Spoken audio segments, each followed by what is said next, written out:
Hi everyone. I had my one-to-one with Angela yesterday, and she asked me to make this recording and post it. So for anybody in our group who's interested in knowing more about my story with the Fool and the Fool's journey, um, this could be helpful. Um, I came to the weekend course because Angela posted a video about the weekend and about thinking about the fool. And after that video, I thought, well, what can I get out the weekend? What do I need help with? And then I remembered I'm trying to write up the story of Miriam, my partner, my deceased partner, being in the system for 2 years and 4 months, all of which was really horrible. Sorry about that. Yes, and it's very difficult to write about it, and it's very difficult to write about it in a way to get people's attention and support because it's such a horror story. But it does have a lot of humorous potential. I did create a lot of magic in that period. And in fact, even now, having this Zoom call recorded, I have a special magical helper to do these kinds of things. And she is really wonderful because I can't do it. I don't know how to do it. Angela's very good at posting videos on Facebook, but I'm not. Anyway, that's why I came for the weekend. And I was delighted that it was such a lightweight, fun weekend studying the Fool. I really enjoyed the other people in the group. I really enjoyed the place. I think it's brilliant that I actually was not present for Miriam's passing. And the woman who's recording this session, she was one of three ladies who went in to play Miriam her favorite music on that Saturday morning we were at Kaimabon. So everything is so interconnected, it's not true. So in the weekend, as well as all the sessions that we had on the course, I had these delightful one-to-ones with Angela in the hot tub on the bench talking about my situation, my story. And Angela said to me, Elliot, you have to write this all up. We'll make a film. And so we will. We'll make a film and I'll write it up. So I don't know if we ever will get to make a film. I'm suddenly thinking of all the connections that I do have to making a film. In recent years, it's quite exciting, really. I had two poems selected for an art film that music was composed for, and a movement dancer did her moves for. It's just amazing.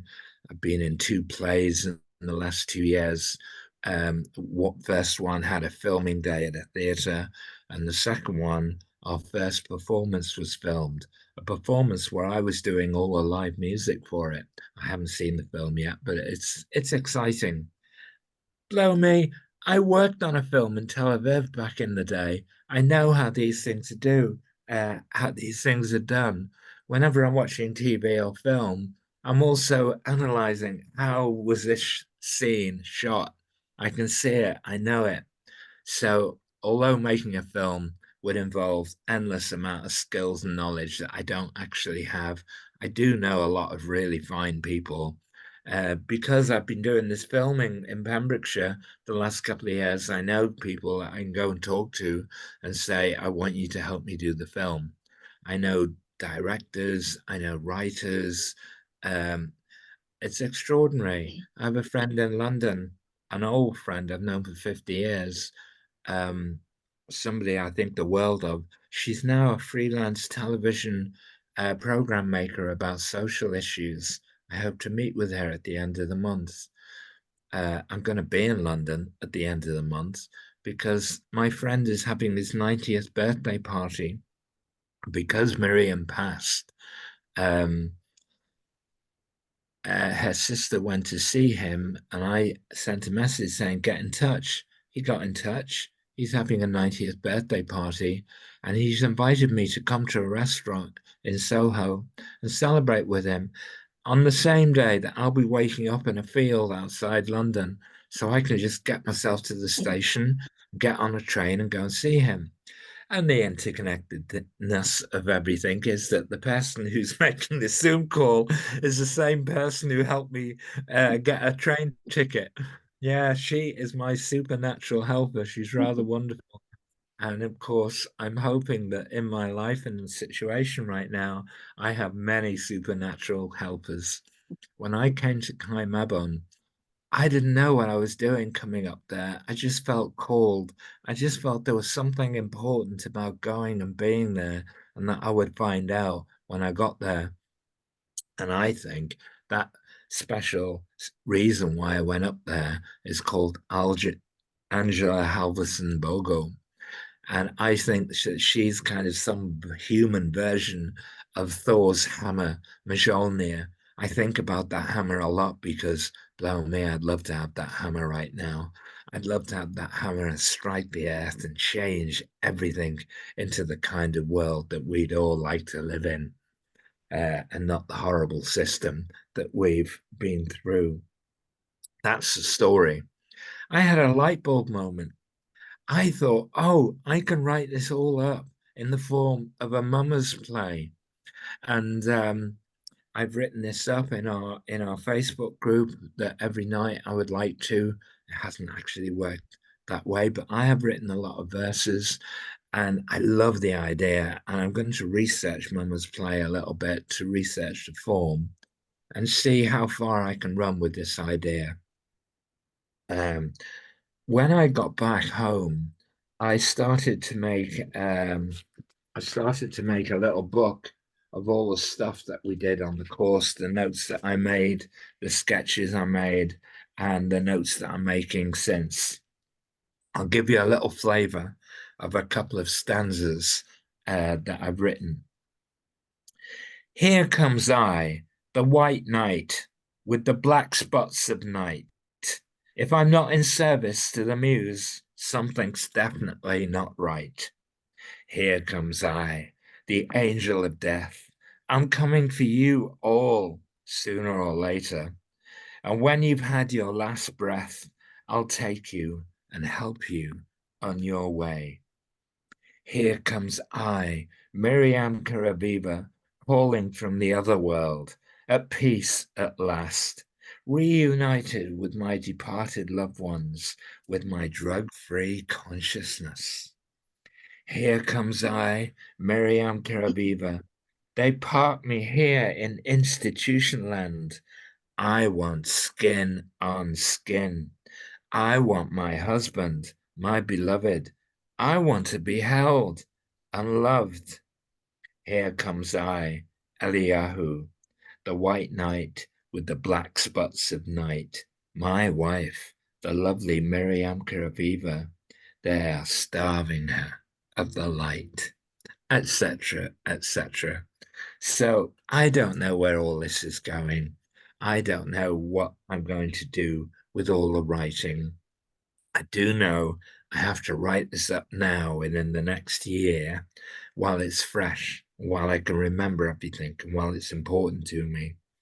Um, I want to see, I believe in flow. So if the universe is flowing with me, then it will make a way for me to make a film. Angela has suggested that I make a short film and put it into the film festivals. What a good idea. Um, yes, a short film.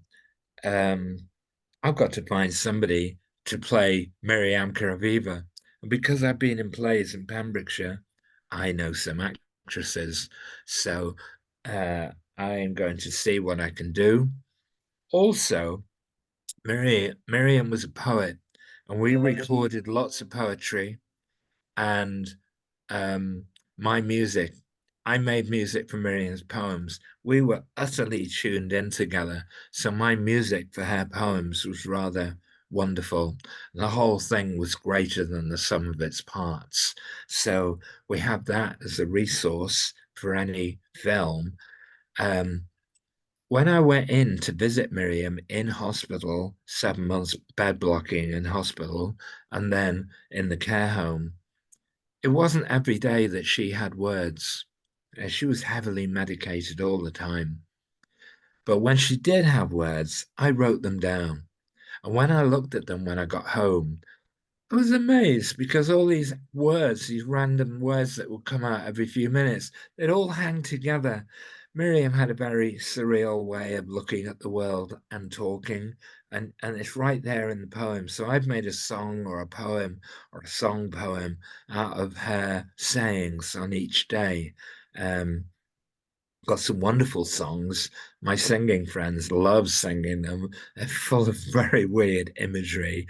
And in that sense, they're better than my songs because I don't have the freedom to be so wacky. I do my best, but I can't compete with Miriam because she was the poet. Except that I am enjoying great success as a poet these days.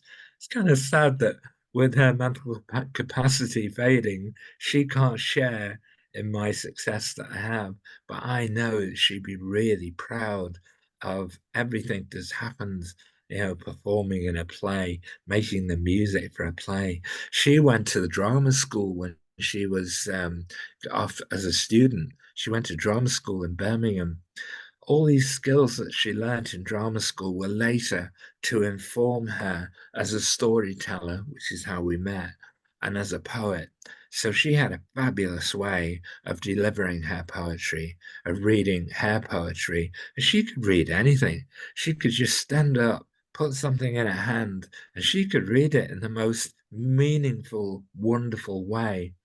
So for a musician like me, she was a fantastic partner. We could just sit down and play wherever, whenever. If the whole world locked down, it would be the best thing that could ever happen to us. It was. We don't like to talk about it very much, but lockdown was heaven for us. Um, yeah. So, um, I want to know in our group.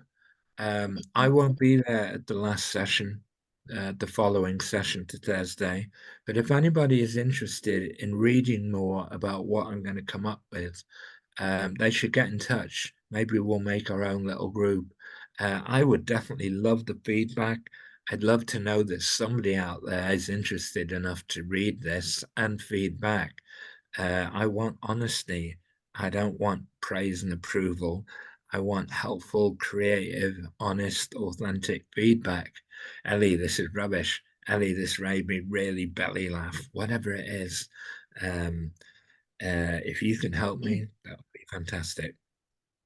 Um, I think I've said a lot.